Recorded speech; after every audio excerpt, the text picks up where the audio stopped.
Dolly is 149563. 563? Mm-hmm.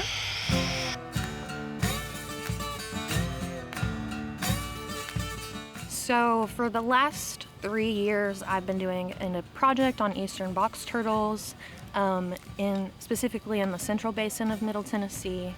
I have 2 study sites. One of my sites was the Nashville Zoo, and then the second one is Ellington Agricultural Center, and that's where we are today. We hypothesize that there are at least some pathogens present here on Ellington's campus and also at the zoo.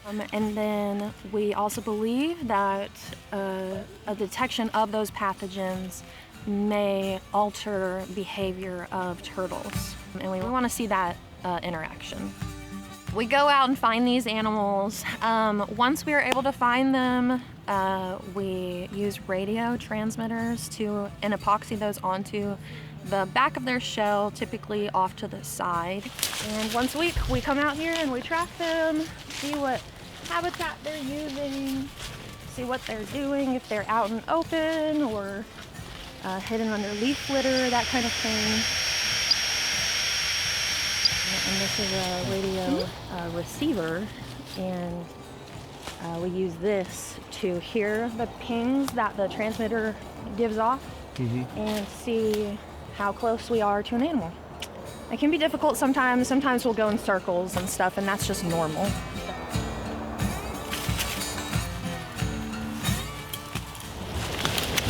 Sounds pretty loud there. Oh, she's right here. Yeah, she's right here. Matt Allender has done research on eastern box turtles in Tennessee and their diseases, and we would like to compare this research to that research, specifically comparing pathogen detections. I'm looking at macro and micro habitat usage with these turtles. I'm also taking disease swabs that will later go to Matt Allender's lab at the University of Illinois. And we can test up to 24 pathogens at one time. Because the central basin of Middle Tennessee has a lot of habitat fragmentation, urbanization impacts it so heavily, we believe that ours will have more pathogens because of how fragmented their habitat is and how close together they have to be.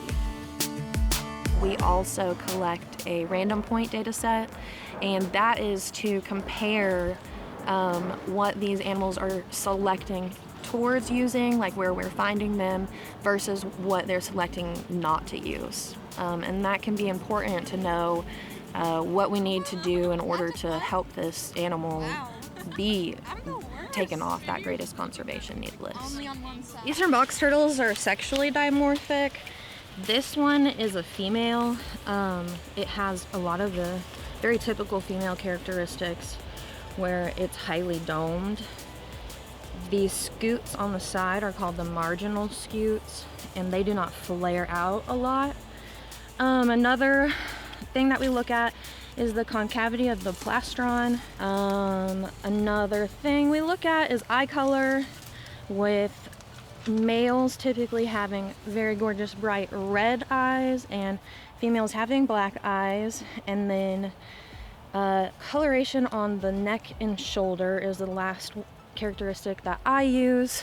Now, I've seen many turtles that have multiple of those characteristics that are contradictory to the other. I do typically go with if 3 of 5 of those characteristics match, then I will determine that sex. And if I can't do it competently, we'll just say that sex is unknown for that turtle. Oh my god, eat it! Eat it! I have seen a few very charismatic box turtles. Like, we watched one of them hunt down probably the biggest worm I've ever seen. He got it! We should have recorded that. And it was just like a cool little experience to see that animal feed naturally. Today, we were able to track at least 4 turtles that were still active and moving, which was great to see. We also saw that some of the turtles were underground today.